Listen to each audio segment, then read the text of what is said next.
Hi అండి, అందరికీ నమస్కారం. నేను ఈ మధురగానాలు జ్యోతినండి. ఈరోజు కొర్రమేను చేపల పులుసు చేశాను. నా ఛానల్ని సబ్స్క్రైబ్ చేసుకొని వారుంటే సబ్స్క్రైబ్ చేయండి.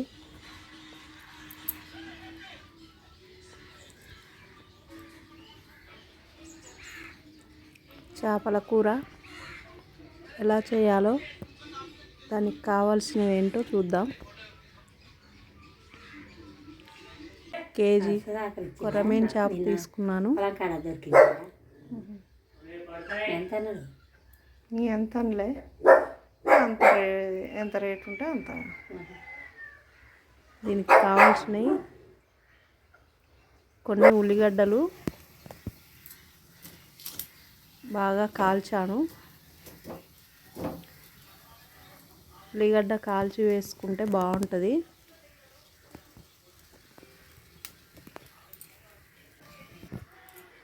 మిరపకాయలు కొద్దిగా వేడి అయ్యేటట్టుగా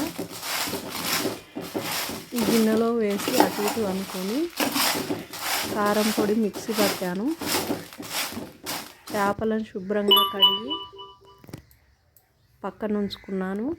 దీనికి కావలసినవి 2 రెమ్మల కరివేపాకు, 4-5 పచ్చిమిర్చి,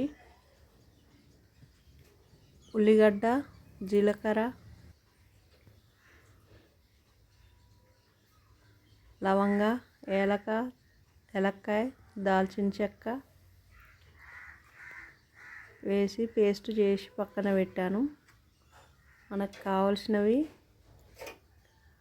కారం, ఉప్పు, చింతపండు రసం, ధనియా పొడి, పసుపు, అల్లం, కొత్తిమీర అన్నీ రెడీ చేసుకొని పక్కన ఉంచుకున్న తర్వాత స్టవ్ మీద ఒక గిన్నె పెట్టుకోవాలి.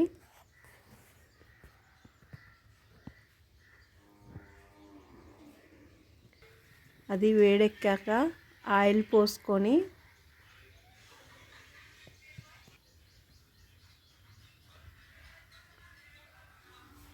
అందులో కరివేపాకు,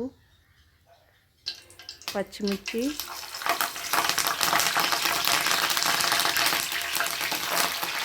వేసుకున్న తర్వాత అవి మగ్గాక ఉల్లిగడ్డ పేస్ట్ని వేసుకోవాలి. ఉల్లిగడ్డ పేస్ట్ నూనెలో కొద్దిగా మగ్గాలండి. మగ్గిన తర్వాత అల్లం వెల్లుల్లి పేస్ట్ వేసుకొని కలిపాక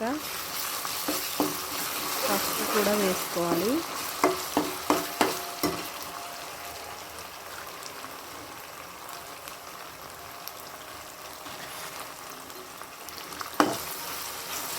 అవి మగ్గాక కారం వేసుకోవాలండి. నేను 4 స్పూన్ల కారం వేసుకున్నా.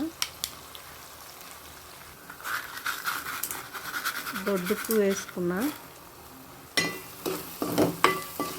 కారం బాగా మగ్గాక మనం చింతపండు రసం తీసాము కదా, ఆ రసం వేసుకోవాలి. సరిపోను వాటర్ వేసుకొని ఆ గ్రేవీని బాగా మసలనియాలండి.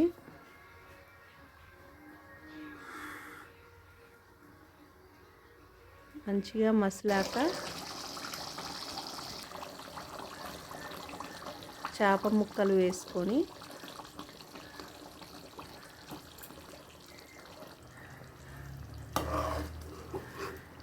ఎక్కువ కలబెట్టకూడదు. చేపలు స్లోగా కలబెట్టుకొని మూత పెట్టుకొని ఉంచుకోవాలి.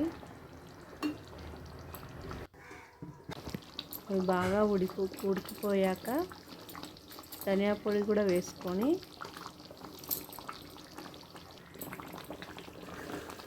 పైన కొత్తిమీర జల్లుకోవాలి. కలబెట్టొద్దండి, కలబెడితే ముక్క విరిగిపోతుంది. అంతేనండి. కొర్రమీను చేపల కూర రెడీ అయిపోయింది. మన తెలంగాణ స్టైల్లో కొర్రమీను చేపల కూర పులుసు రెడీ అయిపోయింది. మీకు నచ్చినట్టయితే ఒక లైక్ చేయండి. Thank you.